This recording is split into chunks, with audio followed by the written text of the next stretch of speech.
कभी आप ब्रह्म मुहूर्त में जगे?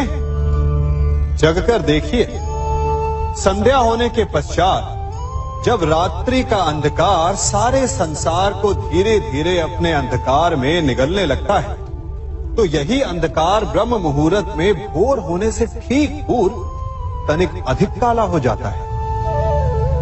कुछ समझे?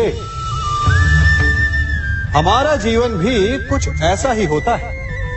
जब हमारे जीवन की समस्याएं अपने अंत पर होती है, तो यही समस्याएं एक भीषण रूप लेकर हमारे समक्ष प्रस्तुत हो जाती है और ऐसे परिस्थिति में अधिकतर लोग हार मान जाते हैं, भय खा जाते हैं। परंतु यदि आप हार न माने, भय न खाएं, दृढ़ रहें, निरंतर आगे बढ़ते रहें, तो प्रकाश के रूप में हमारा स्वागत करने के लिए सूर्य उदय सदा हमारे समक्ष प्रस्तुत रहेगा। आपने बरगद के वृक्ष को देखा है? जितना विशाल उतना दृढ़। पतझड़ में वो सूख जाते हैं, परंतु दुर्बल नहीं होते, टूटकर गिरते नहीं। और उसके विपरीत दलदल में उपजे वृक्षों को देखिए, वो दिखने में तो बड़े होते हैं, पतझड़ आए या शीत सदा हरे भरे होते हैं, परंतु इतने दुर्बल होते हैं कि जलधारा के हल्के से वेग से वो गिर जाते हैं। परंतु ऐसा क्यों होता है? कारण है जड़ें। जिसकी जड़ें दृढ़ भूमि में है, वो हर चक्रवात, हर ऋतुओं को सह लेता है, और जिसकी जड़ें दलदल में है, वो स्वयं की जड़ों को दुर्बल बना लेता है। कुछ ऐसा ही मनुष्य भी होता है, जो अधर्म, कुकर्म और असत्य की धरा पर उपजा है। वो समय की एक मार भी नहीं सह पाता, और जो मनुष्य सत्य, धर्म की धरा पर उपजा है, वो हर समस्या से अविचलित हो जाता है। अब आप पर निर्भर करता है कि आप क्या बनना चाहते हैं। हमारे जीवन में मित्र और शत्रु बड़ा महत्व रखते हैं। यदि गंभीरता से सोचा जाए तो ऐसा कोई क्षण नहीं जब हम अपने मित्रों के बारे में ना सोचते हो या फिर अपने शत्रुओं के बारे में। हमारा हर कार्य या तो हमारे मित्रों के हित के लिए होता है या फिर हमारे शत्रुओं के अहित के लिए। हम हर स्थान या तो अपने मित्रों के साथ होते हैं या फिर अपने शत्रुओं के साथ। कोई नहीं चाहता कि उनका शत्रु प्रसन्न रहे। हर कोई अपने शत्रु को नष्ट कर देना चाहता है, और ऐसा करने के लिए वो हर संभव प्रयास करता है। उसे आर्थिक, मानसिक और शारीरिक हानि पहुंचाने का प्रयास करता है। परंतु यदि मैं आज आपको ऐसा मंत्र सिखाऊं जिससे आप अपने शत्रु को सदा के लिए नष्ट कर दें, तो और वो मंत्र है मित्र बनाना। अपने सभी शत्रुओं को अपना मित्र बना लीजिए और आपके सारे शत्रु स्वतः ही समाप्त हो जाएंगे। मैं क्या कर रहा हूं? मैं दिए प्रज्वलित कर रहा हूं ताकि अंधकार को मिटा सकूं।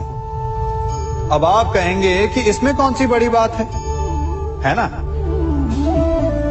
परंतु इसमें महत्वपूर्ण बात समझने के लिए यह है कि मैं क्या नहीं कर रहा हूं, और मैं अंधकार नहीं कर रहा हूं। क्योंकि अंधकार को मिटाने के लिए प्रकाश का अस्त्र तो उठाना ही पड़ता है। बुराई को बुराई से नहीं, अच्छाई से जीता जाता है।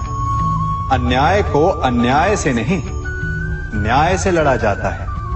क्रोध को क्रोध से नहीं, क्षमा का साथ लेना होता है। ठीक उसी प्रकार एक लोहा लोहे को काटता है, परंतु एक ठंडा लोहा ही गर्म लोहे को काट सकता है। इसलिए यदि आपको अपने जीवन में विजयी होना है, तो अपने शस्त्रों को, अपने अस्त्रों को सोच समझ कर उठाइए, क्योंकि एक अनुचित सोच परिणाम पर भारी प्रभाव डाल सकती है। आप सब सोच रहे होंगे कि ये क्या मैं करने लगा। मैं इस पौधे को जड़ से उखाड़ रहा हूं। आश्चर्य हो रहा है ना कि एक पौधे को उखाड़ना या काटना ना केवल एक अपराध है अपितु पाप भी है। तो फिर मुझे ऐसा करने की क्या आवश्यकता पड़ गई? क्योंकि कई बार विनाश ही सृजन तक पहुंचाता है।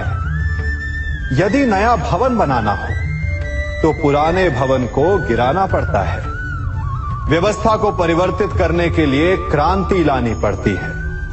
और उसी प्रकार यदि किसी वृक्ष या किसी पौधे की जड़ों में घुन लग जाए या उसका मूल सड़ जाए तो उसे जड़ से उखाड़ देना ही श्रेयस्कर होता है, ताकि उस स्थल पर नए पौधे उपज सके। युद्ध करना पर्याय नहीं, परंतु कभी कभी शांति के लिए युद्ध करना आवश्यक हो जाता है। संसार में सबसे श्रेष्ठ क्या है? फूल या कांटे, प्रेम या घृणा, संपन्नता या दरिद्रता, मित्र या शत्रु? बताइए। अब आप भी कहेंगे कि भला ये कोई पूछने की बात हुई? अवश्य, फूल, प्रेम, संपन्नता और मित्र ही श्रेष्ठ है। परंतु क्या आपने अपने जीवन में कभी सोचा है कि हर एक भाव, हर एक वस्तु, हर एक घटना का एक गुण धर्म होता है? त्वचा पर जलन करने वाले फूलों से अधिक श्रेष्ठ वो कांटे हैं जिनसे आप अपने घर की बाढ़ बनाते हैं ताकि वन्य पशु आपके भीतर ना आ सके। वो प्रेम श्रेष्ठ नहीं जो आपको अंधा, लोभी, पक्षपाती बनाता। वो घृणा श्रेष्ठ है जो आपको नया मार्ग दिखाता। वो संपन्नता श्रेष्ठ नहीं जो आपको कृपण बनाता, मद्दांध बनाता। वो दरिद्रता श्रेष्ठ है जो आपको जीवन में परिश्रम करने की शिक्षा दे। कुविचार देने वाले, बुरा मार्ग दिखाने वाले मित्रों से अधिक श्रेष्ठ वो शत्रु होते हैं जो हमें जीवन का लक्ष्य दे दे। इसलिए अपने जीवन में हर वस्तु, हर भाव, हर घटना के गुण धर्म को पहचानिए और उसके पश्चात अपना चयन कीजिए। स्वर्ण। हम सभी को अपने जीवन में स्वर्ण से कभी ना कभी कुछ ना कुछ थोड़ा या अधिक मोह होता ही है ना? परंतु क्या आपने कभी सोचा कि स्वर्ण को प्राप्त कैसे किया जाता है? जब भूमिगत खदानों से स्वर्ण को निकाला जाता है तब वो एक पाषाण की भांति होता है। ऐसा पाषाण जिससे आप किसी को भी मार सकते हैं, परंतु उसे आभूषण के रूप में स्वयं के शरीर पर धारण नहीं कर सकते। यदि उसे आभूषण बनाना है तो उसे लंबी यात्राएं करनी होती है। उस पाषाण को पिघलना होता है। सुनार के हथौड़ी की अनेकों चोटें खानी पड़ती है, फिर काट छाट और उसके पश्चात जाकर वो ऐसा आभूषण बनता है जो हमें वर्षों तक, सदियों तक लुभाता रहता है। इसलिए यदि आपको समय पर विजय पानी है तो स्वयं के निर्माण पर समय देना होगा। हम सभी सुनते आए कि जो वीर होता है, साहसी होता है, शौर्यवान होता है, उसके समक्ष सारा संसार झुकता है। वीर भोग्य वसुंधर। परंतु वीरता है क्या? शौर्य क्या है? साहस क्या है?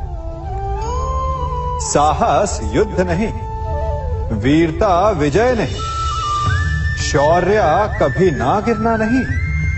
साहस किसी चुनौती के समक्ष खड़े होने का भाव है, तो वीरता उस चुनौती को उत्तर देने के लिए पूर्ण परिश्रम लगा देना है। और शौर्य का अर्थ है गिरकर फिर से उठने का साहस रखना, बार बार प्रहार करके वीरता दिखाना, निरंतर प्रयास करते रहना, निरंतर परिश्रम करते रहना। इसलिए विजयी होने से अधिक महत्वपूर्ण है शौर्यवान होना, क्योंकि जो शौर्यवान है उसे विजय मिलना निश्चित है।